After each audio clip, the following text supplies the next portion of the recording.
ఈ మధ్యలో తెలంగాణ రాష్ట్రంలో కొత్త పంచాయతీ మొదలైంది. ఊరంతా ఒక దిక్కు పోతుంటే ఊసుగన్నోడు ఇంకో దిక్కు పోయింది అన్నట్టు ఈ దేశంలో ఉన్నటువంటి 27 రాష్ట్రాల్లో యాడ పంచాయతీ లేదు. ఈ దేశంలో మొత్తం 28 రాష్ట్రాలు ఉన్నాయి. మనం కూడా బాగా హుషారు ఉండాలి. బీజేపీ వాళ్ళకి కూడా ఆగమాగమై దెబ్బలు పడాల్సిన అవసరం, కొట్టుకోవాల్సిన అవసరం లేదు. ప్రజలు చాలా తెలివి కల్లోళ్ళు. హుజూరాబాద్లో వారి ఖాతాలో 10 లక్షలు వేసినా అని చెప్పిండు. ఏ ఉత్తుత్తి మాట సార్ అన్నారు. కాదు నీకు బ్యాంక్ కోడ్ మెసేజ్ పెడతాడని బ్యాంక్ తోటి కూడా మెసేజ్ పెట్టించారు.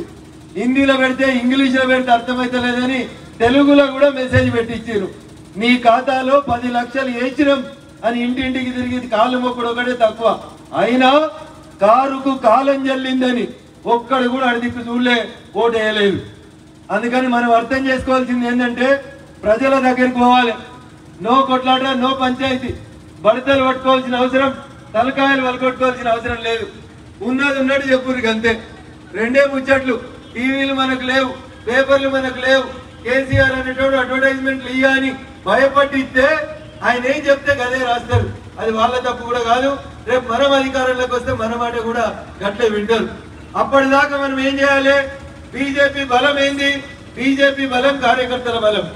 ప్రతి ఊర్లో దేనికి తల వంచనోడు, దేనికి అమ్ముడు పోనోడు, వాడు ఎన్ని పైసలు ఇస్తా అన్నా, ఎన్ని కాంట్రాక్ట్లు ఇస్తా అన్నా నమ్మిన జెండా కోసం మిగిలిన కార్యకర్తలు ఉన్న ఒకే ఒక party Bharatiya Janata party. Bharatiya Janata party బలం భారతీయ జనతా పార్టీ కార్యకర్తలు. ఏమైతుంది ఈ జీరు పాయింట్లతోటి రబ్బర్ చెప్పులతోటి బగాయిస్తే దుబ్బాకలు ఎట్లా బగాయించినమో రేపు చేవెళ్ళలో కూడా గట్లే బగాయించినందుకు మా యువ మిత్రులందరూ కూడా సిద్ధంగా ఉండాలి. 2 పనులు చేయాలి మనం. అనువు కాని చోట అధికులం అనవద్దు. మందబలం లేని చోట తగ్గి మాట్లాడాలి. ఒక అడుగు వెనుకకు తగ్గితే ఓడిపోయినట్టు కాదు. సింహం కూడా ఏనుగును కొట్టాలనుకున్నప్పుడు 2 అడుగులు వెనుకకేస్తుంది, మోకా కోసం చూస్తుంది. బరాబరి నా గ్రిప్లకు వచ్చింది, నా పంజా దెబ్బ కది కింద పడుతుంది అనుకుంటే లెక్క పెట్టి దెబ్బ కొడుతుంది. దుబ్బాకల మీద గట్లేదు దెబ్బ కొట్టినాం. బరాబరి మనకి అర్థమయ్యే లోపల కూసాలు కదిలిపించినాం. దుబ్బాకల కూసాలు కదిలితే ఆ సప్పుడు జిహెచ్ఎంసీకి వెళ్ళి మొదలుకొంటే హుజూరాబాద్ దాకా కొనసాగించారు. మీరు తప్ప ఇంకొకరు కాదు. మీ బలం కార్యకర్తల బలమే పార్టీని నడిపిస్తుంది తప్ప ఇంకొకటి కాదు. నేను మొదలుపెట్టుడే కేసీఆర్ మంచిగా సంస్కారవంతంగానే తిట్టుడు మొదలుపెట్టిన. ఈ దేశంలో 28 రాష్ట్రాలు ఉంటే ఏ రాష్ట్రంలోనన్నా వడ్ల పంచాయతీ ఉందా? పక్కన కూడా తెలుగు రాష్ట్రమే ఉంది. ఆంధ్రప్రదేశ్ తెలుగే మాట్లాడతారు. ఈ దేశానికి అన్నం పెట్టింది అని చెప్పారు, అన్నపూర్ణ అని చెప్పారు, గోదావరి జిల్లాలు ఉన్నాయని చెప్పారు. అట్లాంటి ఆంధ్రప్రదేశ్ లో వడ్డు కొట్టలేరు అనేటువంటి పంచాయతీ ఉన్నదా లేదా ఒక్కసారి మీరు ఆలోచించాలి. ఉన్నదా? ఆంధ్రప్రదేశ్ లో వడ్డు కొట్టలేరని జగన్మోహన్ రెడ్డి గారు ఎన్నడూ పంచాయతీ పెట్టిండా? పెట్టలేదు. జర అవతల కర్ణాటక ఉంది. కర్ణాటకలో ఏమైనా వడ్ల పంచాయతీ ఉందా? జర పక్కకు పోతే మహారాష్ట్ర ఉంది. మనం అంటే పడది మహారాష్ట్ర ప్రభుత్వానికి. మరి మహారాష్ట్రలో వడ్ల పంచాయతీ ఉందా? అవతల పక్క పోతే ఒడిస్సా ఉంది. ఒడిస్సాలో వడ్ల పంచాయతీ ఉందా? జర అవతలకు పోతే కాంగ్రెస్ వాళ్ళు ఉన్నారు ఛత్తీస్గఢ్ లో వడ్ల పంచాయతీ ఉందా? కింద తమిళనాడులో లేదు, ఇంకా కిందికి పోతే పాండిచ్చేరిలో లేదు, ఇంకా కిందికి పోతే మనం అంటే నచ్చని కమ్యూనిస్టు పాలించే కేరళలో కూడా వడ్ల పంచాయతీ లేదు. దేశంలో ఏ ముఖ్యమంత్రికి లేని పంచాయతీ, దేశంలో ఏ రైతుకు లేని పంచాయతీ, ఒక్క తెలంగాణలోనే వడ్ల కొనుగోలుకి ఎందుకు పంచాయతీ వచ్చిందనేది మనం కశీర్కాడ పంచాయతీ పెట్టాలి. ఏడ మాట్లాడద్దు. ఏ ఊరోళ్ళో మా ఊర్లే ఎక్కడికక్కడ కశీర్లకానే పంచాయతీ పెట్టాలి. ఇట్లే అడుగుండ్రి.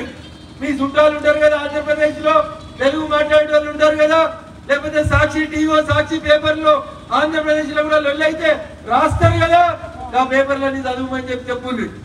ఏడలేని పంచాయతీ ఈయనే ఎందుకు వచ్చింది అనేది ఒక్కసారి రైతును ఆలోచించమని చెప్పి మనం చెప్పాలి. ఇంతకాలం మనం ఎంత చెప్పినా కేసీఆర్ గారు ఒక మాట చెప్పేటోడు, ప్రతి గింజ నేనే కొంటా. కేసీఆర్ చెప్పేటోడు. హరీష్ రావు చెప్పేటోడు, ప్రతి గింజ మేమే కొంటాం. కొడుకు కేటీఆర్ సిరిసిల్లకు పోయి చెప్తుండే, నానిపోయిన వడ్లు, ముక్కిపోయిన వడ్లు, మొలకలు వచ్చిన వడ్లు ప్రతి గింజ మేమే కొంటామని చెప్పారు. రైతులు ఏమనుకున్నారు? ఈ 7 ఏళ్ల కోలే ప్రతి గింజ కూడా పాపం కేసీఆర్ కొన్నాడు అనుకున్నారు. ఇవాళ ఏం తెలిసింది రైతులకి? వడ్లు ఎవరు కొంటూరు అని అర్థమైంది రైతుకి. నరేంద్ర మోడీ గారు కొంటూరు. ఒక్క వడ్లే కొంటలేం. IKP centre ఫిరాయిస్తాం. అక్కడ ఉన్నటువంటి మా అక్క చెల్లెళ్ళకి కమిషన్ ఇస్తాం, వడ్లు కొన్నాక గడ్డి నింపేటువంటి గన్ని బ్యాగులు చోర సంచుల పైసలు ఇస్తాం, మోసిన అమాలి పైసలు ఇస్తాం, ఎత్తుకపోయి రైస్ మిల్ల దించితే ఆ పైసలు భారతీయ జనతా పార్టీ కేంద్ర ప్రభుత్వం ఇస్తుంది. వీళ్ళు ఇంకో ముచ్చట చెప్పారు నిన్న, మేము ఇప్పుడు కొంటాం ఏప్రిల్ కొంటే మీరు పైసలు ఎప్పుడో నవంబర్లు ఇస్తున్నారు అన్నారు. ఏప్రిల్ నుంచి నవంబర్ దాకా 6 నెలలకి వడ్డీ పైసలు బ్యాంకు వడ్డీతో సహా కేంద్ర ప్రభుత్వమే ఇస్తుంది. ప్రతి రూపాయి వడ్లు కొనుగోలు దగ్గర నుంచి కేంద్ర ప్రభుత్వం కొనుగోలు చేశాక ప్రతి రూపాయి కేంద్ర ప్రభుత్వమే ఇస్తుంది. కేసీఆర్కి ఎక్కడ కడుపుని వచ్చింది, కేసీఆర్కి ఎక్కడ కోపం వచ్చిందంటే వారి నేను 10 లక్షలు మీ ఖాతాలు వేస్తే కూడా నన్ను ఓడగొడతారు బిడ్డ, బీజేపీని కోటేస్తారు, ఇక బీజేపీ తోటి కొట్లాడాలి అని అనుకున్నాడు. సార్ చూస్తేనేమో చిట్కెనే లెక్క ఉండే, మరి మనం చూస్తేనేమో బొటనేలో లెక్క గట్టి కనబడుతుంది. మరి డైరెక్ట్ కొట్లాడితేనేమో గెలిచే పరిస్థితి లేదు. కేసీఆర్ అసంటోళ్ళు 18 మంది ముఖ్యమంత్రులు ఉన్నారు. మనకి ఎంతమంది ఉన్నారు ఈ దేశంలో? కేసీఆర్ లాంటి వాళ్ళు భారతీయ జనతా పార్టీతో కలిసి ప్రభుత్వాలు ఏర్పాటు చేసినటువంటి ముఖ్యమంత్రులు 18 మంది ఉన్నారు. దేశం మొత్తం 28 మంది ముఖ్యమంత్రులు ఉంటే 18 మంది బీజేపీ ముఖ్యమంత్రులు ఈ దేశంలో ఉన్నారు. నువ్వేమో వారి ఒక్కరివి చిట్కనేలంత ఉన్నావు, పొద్దుగాల లేస్తావో లేవో తెలియదు, పగటిల్లు మాట్లాడతావో మాట్లాడవో తెలియదు. నువ్వు మాట్లాడేది పొద్దు గూకినాకనే, పొద్దు గూకినాక 7 గంటలకు మొదలవుతుంది సార్ మాట్లాడు. ఆయన ఎందుకు మాట్లాడతాడో ఆ టైంలో నాకంటే ఎక్కువ మీకు అందరికీ తెలుసు. ఎందుకు మాట్లాడతాడు? 7కి 1 ఉంటుంది సార్ మాట, 8కి 2 అవుతాయి, 9కి 3 అవుతుంది. అప్పుడు సార్ గేరు మారుస్తాడు. ఏం మాట్లాడాలి, ఎట్లా మాట్లాడాలి, కనీసం ఎవరైనా కనబడితే సభ్యతగా అన్నా బాగున్నావా అని అడుగుతాం. అట్లాంటిది కేంద్ర మంత్రుల్ని ప్రధానమంత్రిని పట్టుకొని ఆయన మాట్లాడిన భాష ఏందో మీకు అందరికీ తెలుసు. ఆ మాటలు మాట్లాడిన నా నోరు ఖరాబ్ చేసుకోలేదు, ఎందుకంటే టీవీల ముందు మీరు అందరు విన్నారు. ఓ కేంద్ర మంత్రిని పట్టుకొని ఆయన మాట్లాడిన మాటలు సభ్య సమాజం మొత్తం తల వంచుకునేలా ఉంటాయి. తెలంగాణ గడ్డ నువ్వు ఒక్కటి కొడితే నేను 2 కొట్టినటువంటి గడ్డ ఈ గడ్డ. కానీ కిషన్ రెడ్డి గారి గురించి మీరు మాట్లాడిన మాటలు మీ విజ్ఞతకే వదిలేస్తామని చెప్పి భారతీయ జనతా పార్టీ నాయకత్వం వదిలేసింది. ఇది మన మంచితనం. మన మంచితనాన్ని కొన్నిసార్లు చాతగానితనం అనుకుంటుంది టీఆర్ఎస్ పార్టీ. చాతగాల మనకి ఉరికిపియలేమా, మనం కొట్టాలనుకుంటే కొట్టలేమా? అప్పుడు ఏరేమా ప్రకాశాన్ని మంచిగా టెంట్ వేసిండు, సల్లా కూర్చున్నారు, సల్లా కిందాం అనుకుంటున్నా. జర గట్టిగా చెప్పకపోతే సార్కి అర్థం కాదు భాష. అందుకనే మీరు ఒకసారి అర్థం చేసుకోవాలి. టీఆర్ఎస్ పార్టీకి ఆయన తెచ్చుకున్నాడు సలహాదారు ఉన్నది పీకే అనేటోడు. వాడు పీకేది లేదు, పడగొట్టేది లేదు, పీకే అయినా ఒకరిని తెచ్చుకున్నాడు. వాడు చెప్పిండంట, కేసీఆర్ గారు బీజేపీ వాళ్ళని తట్టుకున్నాడు కష్టం, చూస్తే 10 మంది కనబడతారు పోరలు, ఆ కొనకెలోడు ఈ కొనకెలోడు 4 దిక్కులకెళ్ళి అంటు పెడితే నడిమిట్ల నువ్వేం మిగిలవు, అసలే కనబడవు. బీజేపీ వాళ్ళు యుద్ధం ప్రకటిస్తే తెలంగాణ రాష్ట్ర సమితికి కష్టమైతుంది. నువ్వేమో ఇంకా మాట్లాడదాంతి అంటున్నావు. నువ్వు నిద్ర లేచేసరికి బీజేపీ వాళ్ళు మొత్తం నేను అమ్మేస్తారు రాబాయ్ అని చెప్పి ఆ పీకే అన్నట్టు ఆయన ఒక సలహా ఇచ్చిండు. ఆయన సలహా మేరకు లేని పంచాయతీలు, గిల్లి గజ్జాలు పెట్టుకునే పంచాయతీలు పెట్టుకుంటున్నాడు. నిన్న పళ్ళు ధర్నాలు చేసిరు. మా చెల్లె కవిత కాడికి మొదలుకుంటే అన్న హరీష్ దాకా చేసిరు ధర్నాలు. ఏం కడుపుని వచ్చింది వాళ్ళకంటే పెట్రోల్ ధరలు పెరుగుతున్నాయి, డీజిల్ ధరలు పెరుగుతున్నాయి, సిలిండర్ ధరలు పెరుగుతున్నాయి. కాబట్టి మేము రోడ్ల మీదకి వచ్చి ధర్నా చేస్తాం.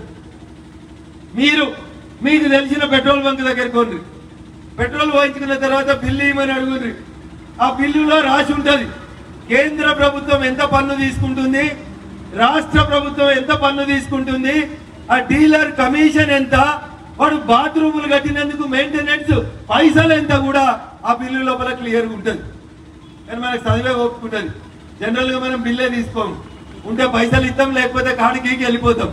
కాడి గీకిన కాడ ఒక కాగితం ఇస్తాడు, అది కూడా అన్నీ వారేస్తాం, జేబులో పెట్టుకోవాలంటే బరువు. కాబట్టి కేంద్ర ప్రభుత్వం వేసే పన్నుల కంటే పెట్రోల్ డీజిల్ గ్యాస్ల మీద రాష్ట్ర ప్రభుత్వం వేసేటువంటి పన్నుల వాటా ఎక్కువ ఉంది. నీకు నిజంగా పేదోడి మీద ప్రేమ ఉంటే పక్కన కర్ణాటకలో 10 రూపాయలు తగ్గించారు, గోవాలో 12 రూపాయలు తగ్గించారు, ఢిల్లీలో తగ్గించారు. చాలా రాష్ట్రాల్లో లీటర్ మీద 10 రూపాయలు, 12 రూపాయలు, 20 రూపాయలు ధర తగ్గించారు. సరే కేంద్రం ఎందుకు పెంచింది అంటే ఈ రోడ్ మీద రోడ్ యాక్సిడెంట్లు అవుతున్నాయి. టీఎస్పీఏ జంక్షన్ దగ్గర నుంచి బీజాపూర్ దాకా ఒక నేషనల్ హైవే వేయాలి. అయితే దానికి 950 కోట్లు దాదాపు ఖర్చు అవుతాయి. అది మొత్తం మేము ఇస్తామని కేంద్రం ఇస్తుంది. తెలుసు అనుకుంటా మీకు. 3 ఏళ్ళ ఇక్కడ రోజు రోడ్డు మీద యాక్సిడెంట్లు అవుతున్నాయి. ముక్కుపచ్చలారినటువంటి తెలంగాణ ప్రజలు చచ్చిపోతున్నారని టీఎస్పీఏ దగ్గర నుంచి బీజాపూర్ దాకా రోడ్ వేస్తే 950 కోట్లు పెట్టి నేషనల్ హైవేను మంజూరు చేసి దగ్గర 4 ఏళ్ళు. ఎన్నేళ్ళు అయిందన్నా? మీ ఎంపీ గెలిచి 3 ఏళ్ళు అయింది. నేను ఇలా వద్దు ఏం మాట్లాడిండో చూద్దామని మీ పేపర్లు చూసిన మస్తు ముచ్చట పంపించిండు మీ సారు ఢిల్లీకి. ఏమని?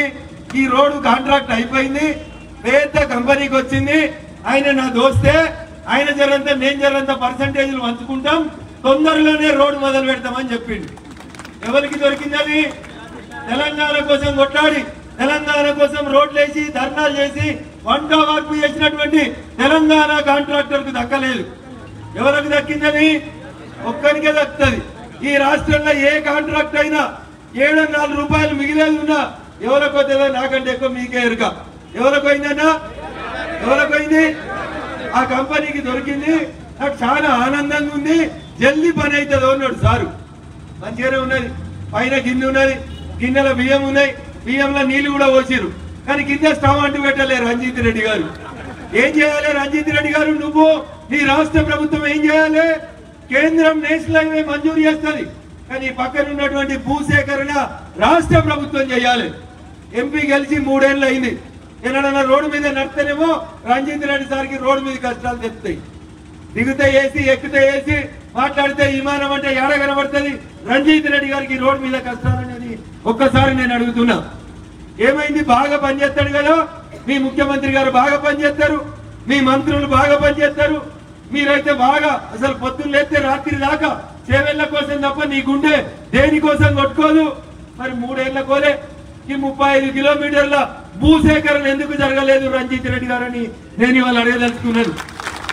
ఎప్పుడు కంపెనీలు, పైసలు, కాలేజీలు, మెడికల్ కాలేజీలు, కోళ్ల దానా, కిలో చికెన్ ఎంత కమ్ముకుందాం, కోడి ధర తగ్గితే కేటీఆర్ ఏమడుగుదామని తప్ప ఈ నేషనల్ హైవేకి ఈ భూసేకరణ చేయాలనే ఆలోచన మీ ఎంపీ గారికి లేదు. ఇంటున్నావా ఎంపీ సారు? వినకపోతే పొద్దుకి పోలీసు వాళ్ళు వినిపిస్తారు. నీకు నచ్చిన వాళ్ళు కొంతమంది చెంచాలు ఎవరైనా ఉంటే నేను మాట్లాడింది నీకు పంపిస్తారు.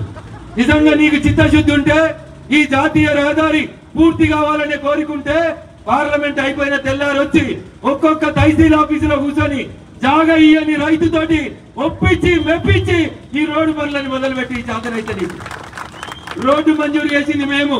నేషనల్ హైవే నెంబర్ 163 నెంబర్ ఇచ్చింది మేము. 920 కోట్లు ఇచ్చింది మేము. టెండర్ పూర్తి చేసింది మేము. నువ్వు చెప్పినావు కదా మెగా అనేటువంటి పెద్ద కంపెనీకి వచ్చింది. రోడ్డు ఇవ్వడు ఎత్తాడు రేపటి నుంచే. రోడ్డుకు జాగి ఇవ్వని అడుగుతున్నాడు. నేను జాగి ఇవ్వమంటే రారు, ల్యాండ్ ఎక్విజిషన్ ఉంటే రారు. ఏడికి వస్తారు? ఇల్లు భూములు కట్టేందుకు వస్తారు, ఫామ్ హౌస్లు కట్టేందుకు వస్తారు, జన్వాడలకు గెస్ట్ హౌస్లు కట్టేందుకు వస్తారు. 111 జీవో ఎప్పుడు ఎచ్చేద్దాం, నీకెంత నాకెంత అనే కాడికి వస్తారు. వారి 111 జీవోకి భారతీయ జనతా పార్టీ ఏ రోజు వద్దనులే. హాయ్ ఫ్రెండ్స్, మా టుడే టుమారో యూట్యూబ్ ఛానల్ చూస్తున్నందుకు చాలా థ్యాంక్స్. మరిన్ని లేటెస్ట్ వీడియోస్ కోసం వెంటనే సబ్స్క్రైబ్ చేయండి. అలాగే ఈ బెల్ ని కూడా రింగ్ చేసేయండి. మా నోటిఫికేషన్స్ అన్ని మీ మొబైల్లో వస్తాయి. అలాగే మా వీడియోస్ మీకు నచ్చితే లైక్ చేయండి, షేర్ చేయండి, నచ్చకపోతే కామెంట్ చేయండి.